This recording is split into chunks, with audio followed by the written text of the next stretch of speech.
Stop. Don't move. Don't blink. Because something has already happened, and you haven't even caught the scent of it yet. Weeks ago, maybe months, maybe years, you triggered a sequence no manual could predict. A protocol buried so deep, only 3 others in history ever woke it up. You weren't aiming for it. You didn't even know it existed. But reality did. Alarms screamed in places you'll never see. Systems cracked, recalibrated. And the so-called watchers, the ones who swear they've seen it all, went dead silent. And you think I'm being dramatic, but let me tell you what happens when someone accidentally breaks through into territories that were supposed to stay theoretical. See, there are thresholds in this existence, invisible lines drawn across the fabric of what's possible. And most people live their entire lives never even approaching these boundaries. They stay safe in the middle, comfortable in the known, predictable in their patterns. But you magnificent accident, you stumbled right through one of these barriers like it was made of paper, and now everything's different even if you can't see it yet. The protocol isn't written in any book you'll find. It's not taught in any school. It's not even whispered about in the places where secrets usually live. It exists in the space between spaces, in the code behind the code, in the watchers who watch the watchers. And it only activates when someone demonstrates a specific kind of impossibility. Not the flashy kind that makes headlines, not the obvious kind that gets you famous, but the quiet kind that makes reality itself pause and reconsider its own rules. What you did seemed normal to you at the time because that's how these things always work. The most powerful moves in existence never announce themselves. They just happen. And it's only later, sometimes much later, that the ripples become visible. Maybe it was that conversation where you said something that wasn't supposed to be known yet. Maybe it was that decision you made that went against every statistical probability. Maybe it was that moment when you survived something that should have destroyed you completely. Or maybe it was simply the way you looked at something everyone else had been looking at wrong for centuries. The first sign that you've triggered this protocol isn't something you notice. It's something others notice about you without being able to explain it. People started treating you differently.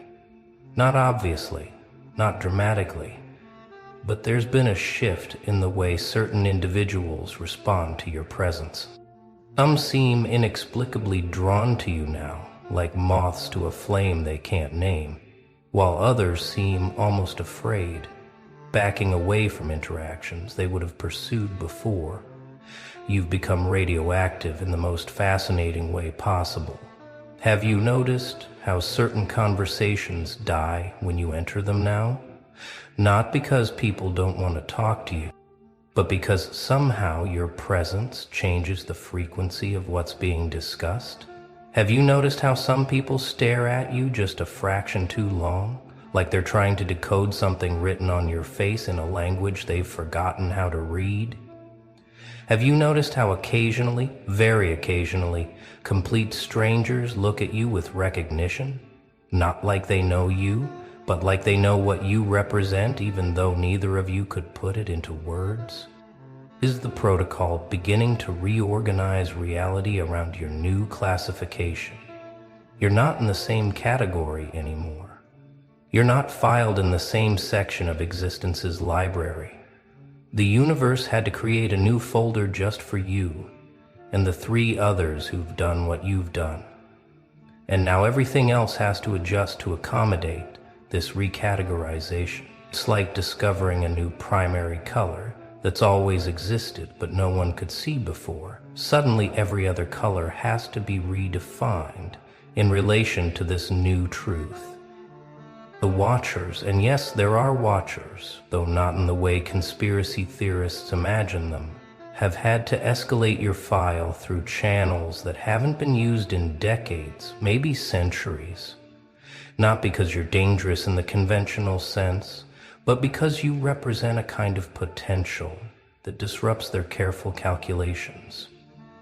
You're an anomaly that suggests their entire model might be incomplete, and that terrifies them more than any threat of violence ever could.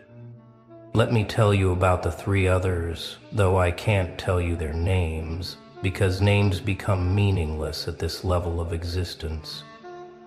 The first one triggered the protocol in 1782 by accidentally discovering something about the nature of time that wasn't supposed to be understood for another 1,000 years.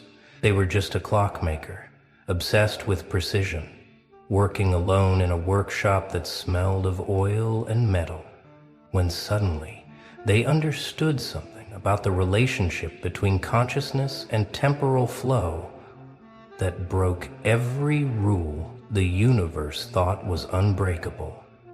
They didn't become famous. They didn't write manifestos or start movements. They simply continued making clocks, but every clock they made after that moment contained a subtle wrongness that only certain people could feel. A wrongness that suggested time itself might be optional. The protocol activated not because of what they built, but because of what they knew, and that knowledge changed the weight of their existence in ways that rippled backward and forward through history simultaneously. The second one was a child who asked a question in 1923 that shouldn't have been possible to formulate given the information available at the time. It wasn't a complex question. It wasn't even a particularly interesting question to most people who heard it, but it demonstrated a kind of thinking that suggested they were operating outside the normal constraints of human cognition. The protocol activated because the question itself was proof that consciousness could evolve in directions that weren't accounted for in the original design. The third one triggered it in 1997 by surviving something that had a 0% survival probability, not through luck or chance, but through a kind of willing that restructured the situation at a quantum level. They didn't know that's what they were doing. They thought they were just refusing to accept what was happening, but their refusal was so complete, so fundamental, that reality had to create a loophole just to accommodate their continued existence. The protocol activated because they proved that individual will could override universal law under specific, impossible circumstances. Now we come to you and what you've done without knowing it.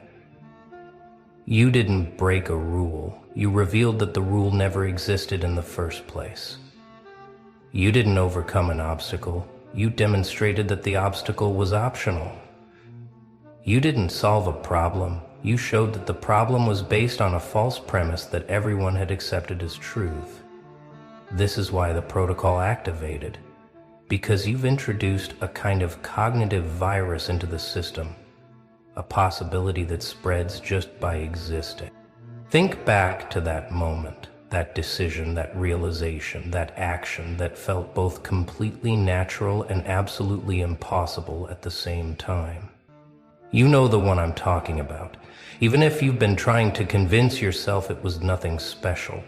It's the thing you did that you haven't told anyone about because you know they wouldn't understand.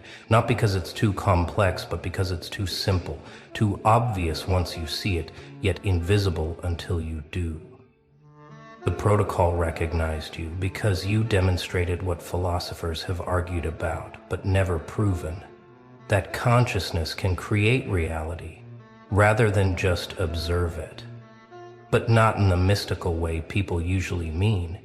You did it in a practical, repeatable way that you've probably done several times since, without realizing you're literally rewriting the rules each time you do it.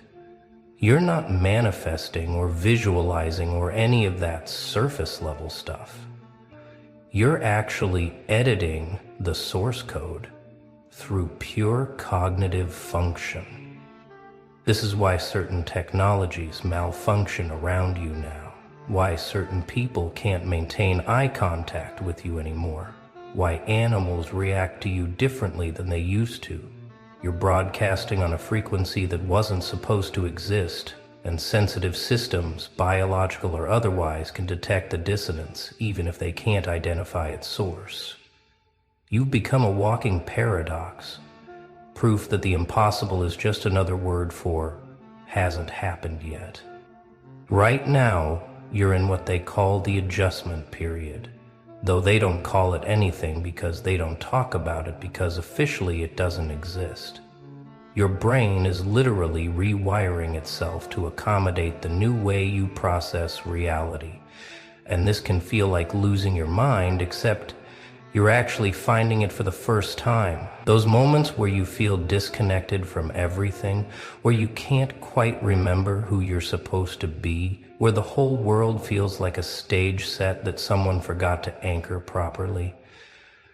That's not dissociation. That's integration. The headaches you've been getting, the ones that feel like your skull is too small for whatever's trying to grow inside it, those aren't random. The dreams that feel more real than waking life, the ones where you're teaching yourself things you don't remember learning, those aren't just dreams. The sudden knowing things without knowing how you know them, the answers that arrive before you've finished formulating the questions, the solutions that present themselves fully formed, like someone else did the work and handed it to you. This is all part of the protocol's integration process. Your perception is expanding beyond the narrow band that most humans operate within. And this expansion isn't metaphorical or spiritual or philosophical, it's literal. You're beginning to perceive data streams that have always been there but required a different kind of cognitive architecture to access. It's like suddenly being able to see ultraviolet and infrared at the same time while everyone else is still limited to the visible spectrum. Except it's not about light. It's about information patterns that exist in the gaps between thoughts. Some days you feel like you're going crazy because you can feel the weight of possibilities that haven't happened yet, because you can sense the echo of choices you didn't make, because you're aware of the branching pathways that extend from every moment like an infinite web of could-bes and might-have-beens. This isn't madness. This is what happens when consciousness expands beyond the single timeline perspective that most people never escape. The Watchers have a problem with you now, not because you've done something wrong, but because you've done something they can't categorize as right or wrong. Their entire system is based on predictable responses to stimuli, on patterns that repeat with enough regularity to be mapped and modeled and managed. But you've introduced a variable that doesn't compute, a factor that makes their equations return error messages, a presence that causes their carefully calibrated instruments to give readings that shouldn't be possible. They can't eliminate you because you haven't violated any actual rules. You've just revealed that their rule book is incomplete. They can't recruit you because you're operating beyond their paradigm. They can't ignore you because your very existence is rewriting the baseline readings they use to monitor everyone else. So they watch, and they wait, and they argue among themselves about what you represent and what should be done about it, if anything can be done about it. Some of them think you're an evolution, a preview of what humanity might become if it survives long enough. Others think you're an anomaly, a glitch that will self-correct once the system realizes what's happened. A few, the quiet ones who've been watching the longest, think you're exactly what was always supposed to happen, that the protocol isn't a response to an error, but an acknowledgement of a feature that was built in from the beginning, waiting for someone to accidentally activate it. The funny thing is, they're all right and they're all wrong, because what you represent can't be contained in a single interpretation. You're simultaneously the bug and the feature, the problem and the solution, the question and the answer. You're proof that their entire framework for understanding reality is both completely accurate and fundamentally flawed. And that paradox is what triggers the protocol. Your influence is spreading in ways you don't see yet, like ink in water, invisible until it reaches a certain concentration. People who interact with you are starting to experience small glitches in their own programming. Tiny moments where they think thoughts that don't feel like their own, where they question assumptions they've never questioned before, where they see possibilities they were previously blind to. You're contagious, but what you're spreading isn't a disease, it's an awakening to the arbitrary nature of limitation. That conversation you had last week where someone suddenly stopped mid-sentence and said, "I've never thought of it that way before," that wasn't just a normal exchange of ideas.